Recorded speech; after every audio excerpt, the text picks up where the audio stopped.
Following program is rated TV MA-LSV. It contains strong language, sexual situations, and violence. It is intended only for mature audiences.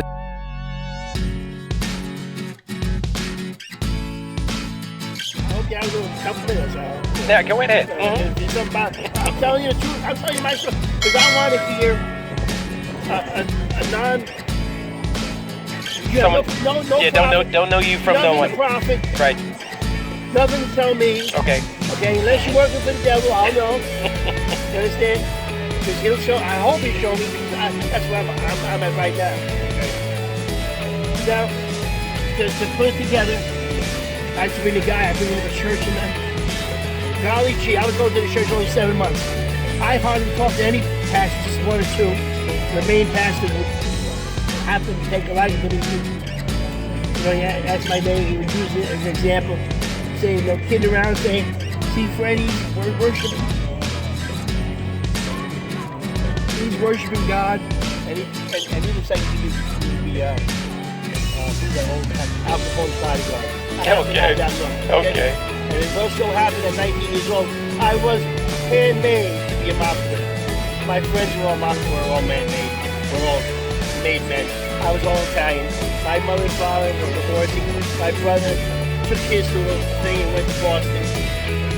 I would sit down, you know, I wanted to serve people. I used to serve people to get things I wanted. You see, I knew how to please people before I was 20 to get what I wanted. You understand? Like, hey, I'll take care of this, I'll serve him, and he'll take care of me. And the Lord told me one of the first things he said, stop serving people. I stopped serving people. Then when I became born again, he said, now serve people. I said, well, Lord, you told me not to serve people. He said, well, I didn't want you to serve people for what you're going to get out of it. I want you to serve people for what I'm going to get out of it. I said, okay. I can do that. Because you don't have to expect nothing when you serve me. And I didn't. Okay? So I bring it to that point because as I'm walking to church with him. Oh, hi. In other words, there was 12 elders that started the church. Pastor Wall was the apostle.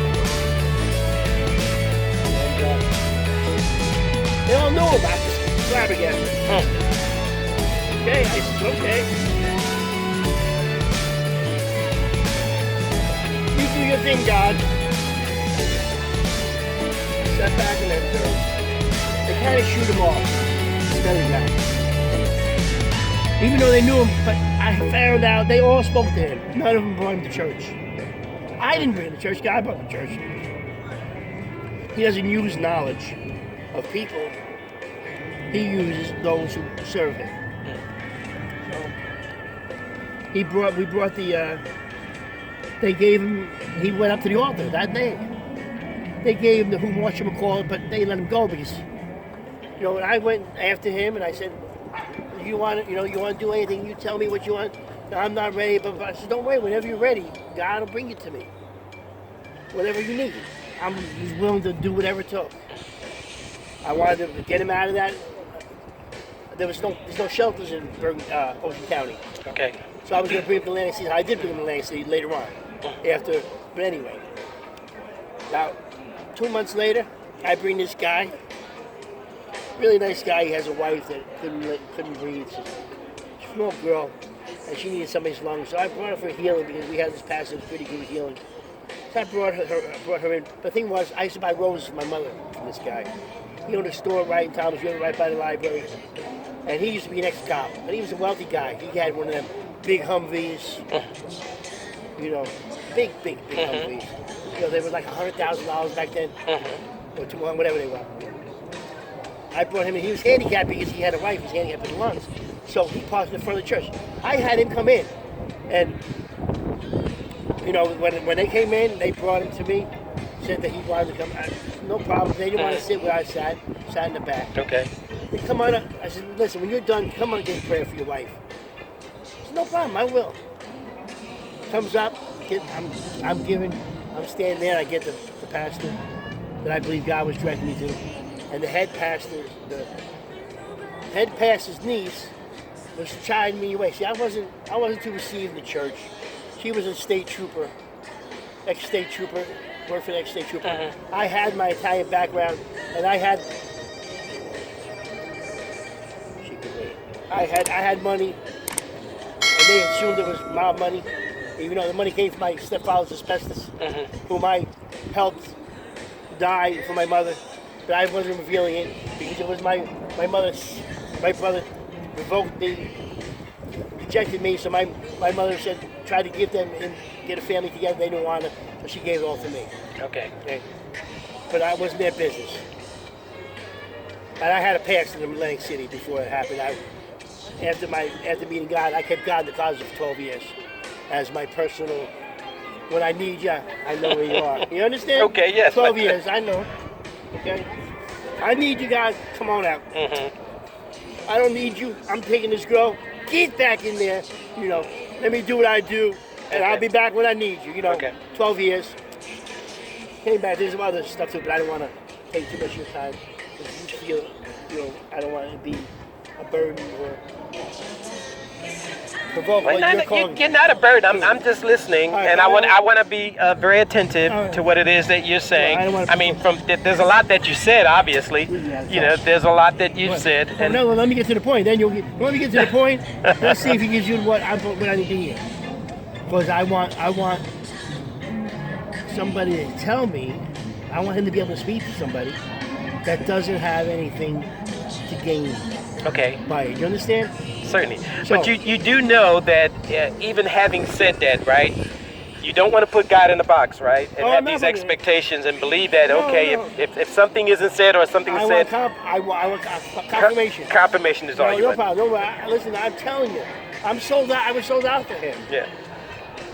I can walk on fire, literally, because I got neuropathy. Okay. So I can walk on fire for at least a day without feeling it. Okay. The next day I might not be able to walk too good, and I can perform that miracle. So I can do that stuff. Did you? As you were talking, I don't know if I picked up your name. Did you say your name was Fred? Fred. Okay. Actually, Fred. Yeah. That's not my God name, but that was my parent name. Alrighty. God has a name for me. Anyway. Well, there's a new name coming, right? There's a new name coming, but I wasn't given a middle name before. When I was confirmed, I chose Paul. Okay. So I got the thorn in the side, obviously. Thank God, because my head I would have been gone. Because that's what I know. Now the problem is so I turn around and that rich man comes up with his wife. He passed the woman, didn't like me. She kept stepping in between me and him, and I'm just there to support them. I was looking for honor, praise. I wasn't looking for no rewards. I already had my rewards. They're up there. They're in heaven. My rewards are in here. I have nothing I needed. But she just kept. She said around to me. She said, "Fred, can I help you?" As I brought them in here, and I just felt God tell me to stick there. And I was thinking, oh, okay. So she kind of relaxed a little bit. Not really, but let's say she did.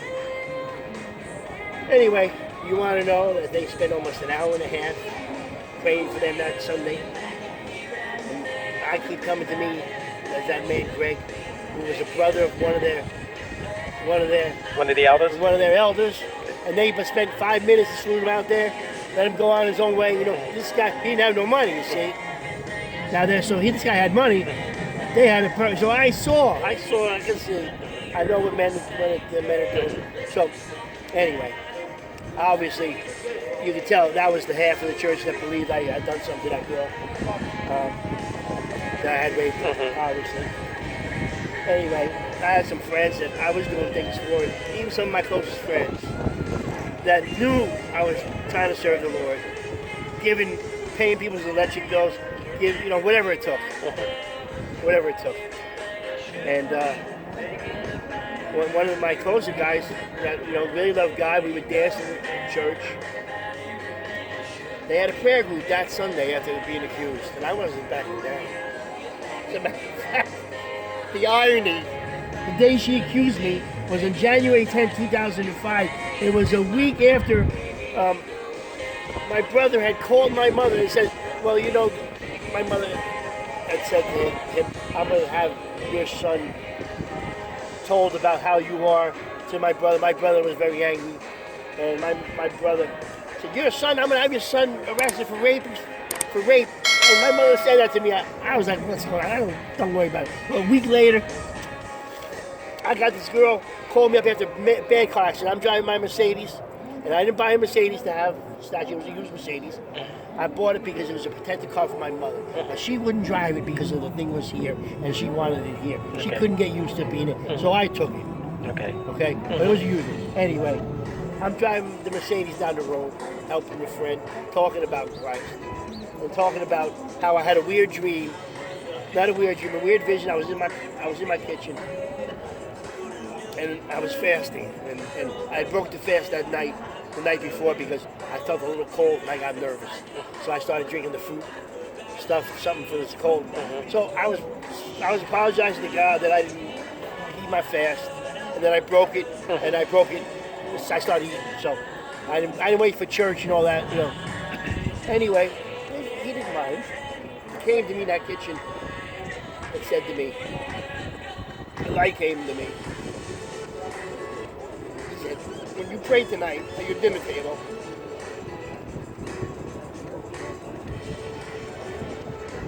I get emotional because it's really weird." Because I said, "I always pray at dinner, Lord. He said, I want you to pray."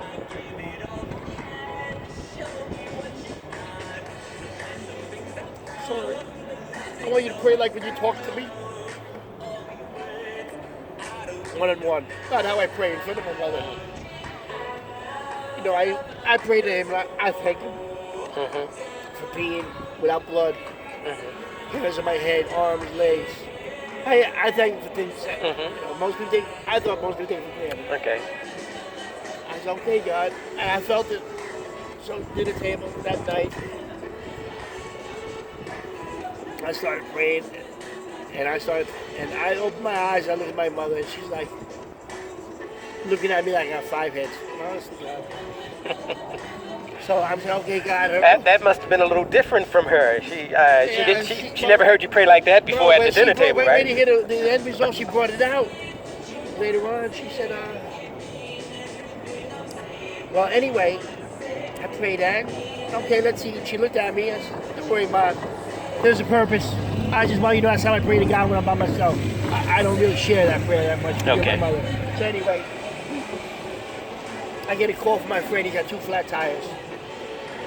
He said, "I need a ride to Lakewood. I need a ride to get my flats fixed." I always help people. If people are stuck on the road, they called me. That's what I did. I believe in serving people for God and help people, so that's what I believed I did. Okay. Whatever it took. So I went up. I got up. It was 6 o'clock. It was January 10th. And I get in my car. I go to his house. There's 2 flat tires. I said, "We got to go to Lakewood." I said, "We got to get you some inflated tires. Fill those up, and then we'll go get the tires fixed." I get the, excuse me, I have a postmaster drip. We get the 2 plastic, the two tire fillers. We fill up the 2 tires. Well, we picked them up, I'm sorry. Now we're driving home. Okay. And I'm telling him, and when we drive home, my God didn't say I didn't put my seatbelt on. And he's next to me. Oh, by the way, one of my prayers was when my mother says, "I want to thank you for my arms and legs, and especially my arms and my hands." And this is a weird prayer. That's what's coming out of my mouth. Okay. Now we're driving home, and I'm on Route 9 in Lakewood. And I'm telling my friend Gene, I said, "You're not going to believe this vision I had with God today in my kitchen." I said, "I felt the light come into my stomach." And I'm telling him, I says, "Gene," I says, "He wanted me to be thankful for this, that." He all of a sudden, he says, "Look out, this guy is coming across Route 9 in a pickup truck." Okay. It ended up, he had kidney failure. He was on kidney dialysis. Okay. So I found out later. Anyway, he came up. I saw my beat veered. He nailed the front of my car. My Mercedes went like this. Right? I grabbed the wheel, and as I'm trying to grab the wheel, I said, when it first hit me, I went like this. I didn't have my belt on, so I got thrown. Okay. The back of his truck turned around and took out parchment, you know, where the driver's thing is, the seatbelt. Yes. Took it completely out. It caught the back of the truck with its red paint on my leather coat. Caught my jacket right here. Skinned it. Right. But hurt. Right. Skinned it. Right. And I mean, it might have hit harder than I thought, but I don't. It was all. But I had the airbag blown in my face. Right. And later on, I realized that if I had my belt on, the Ricardo, because I sold cars for a living before. Okay. The Ricardo belt, you get locked in. So you get locked in with your belt. I get hit. I wouldn't be over here. The truck would have been in here. It would have taken off my arm. Okay. So I'm telling my mother, you know, I tell her this. I wasn't thinking about the prayer at all. She's not going to believe it. I'm so glad. I'm glad I didn't have the belt on. I said, and then she says, you know, Freddie, she said, you prayed about your arm that night.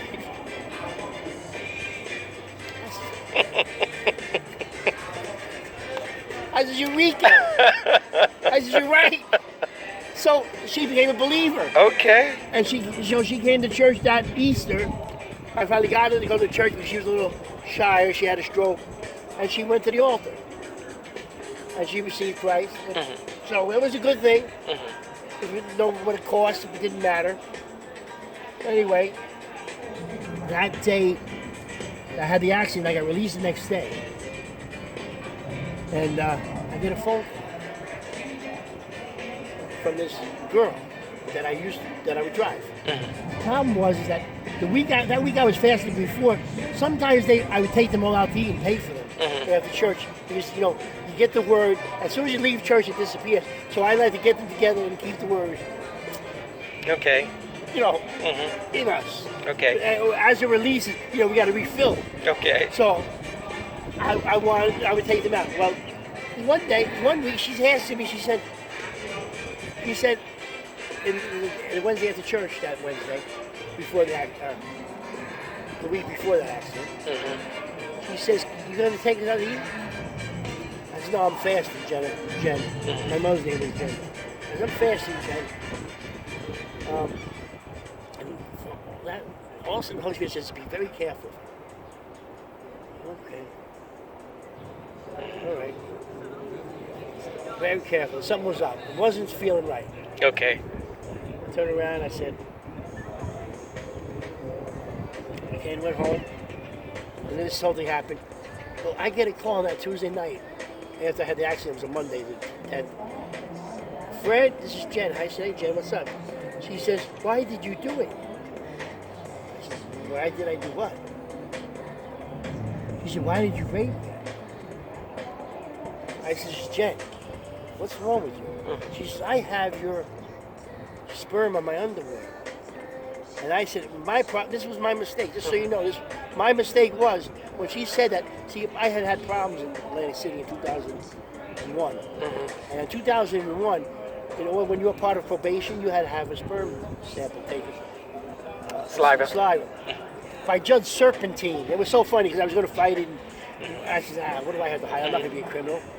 So I told her, instead of telling her, you know, instead of I probably went with 15 girls in that church with that year that I was going there. Went out with them, took them out.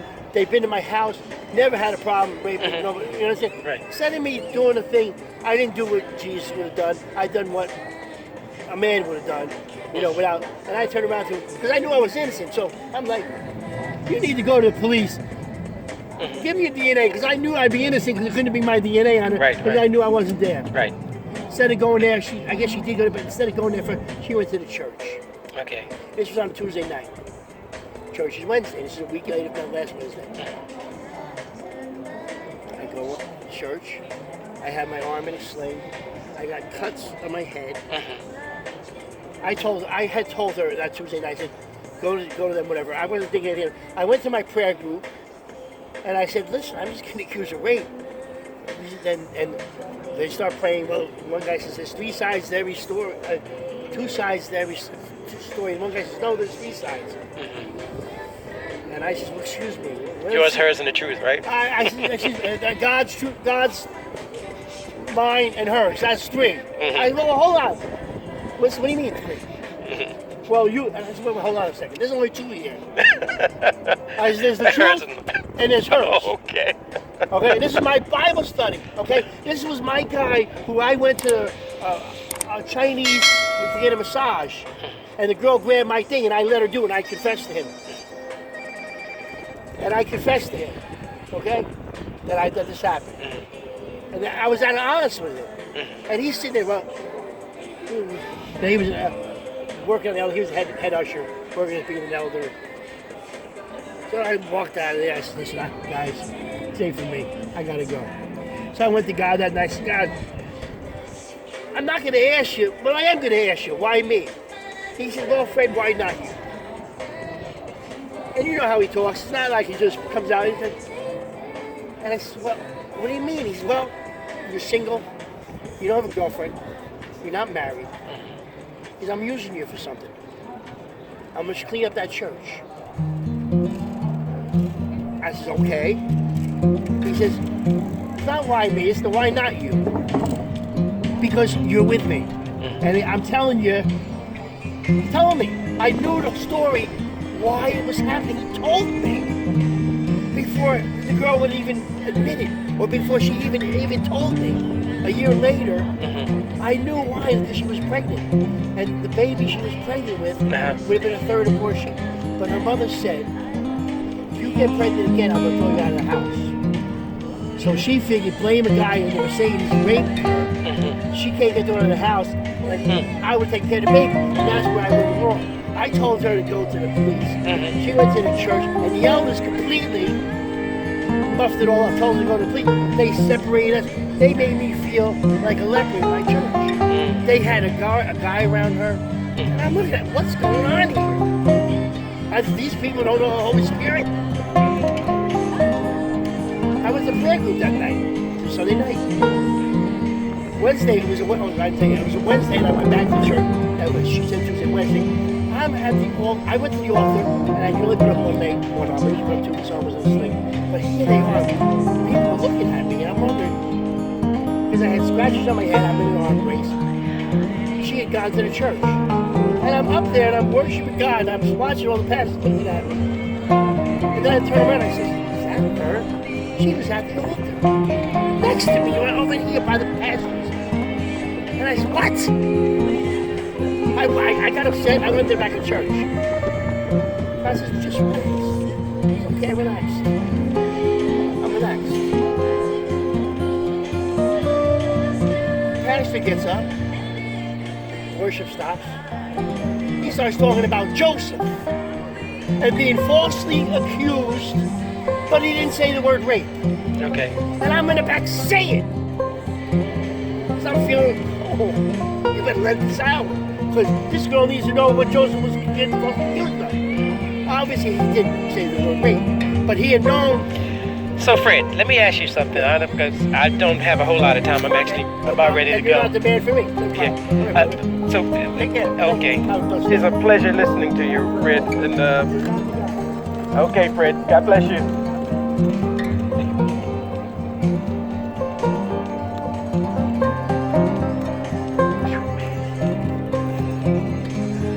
Wow. Did you get that one? I'm not the guy.